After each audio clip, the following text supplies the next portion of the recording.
Welcome to Welsh Streets. In 2004, the residents of the Welsh Streets area of Liverpool were forced out of their homes by New Labour's HMR Pathfinders scheme. Hundreds of homes were scheduled for demolition to be replaced with fewer, more expensive houses.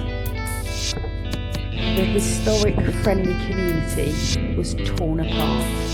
The community formed the Welsh Streets Group and fought back, winning the support of the Roundtree Foundation and Save Heritage. But when the scheme was finally scrapped in 2010, the homes and streets were left abandoned and scheduled for demolition. Years later, the community finally won their fight, and work is now beginning on a regeneration plan based on refurbishing existing homes where possible. But it has taken over a decade to undo the damage done by New Labour.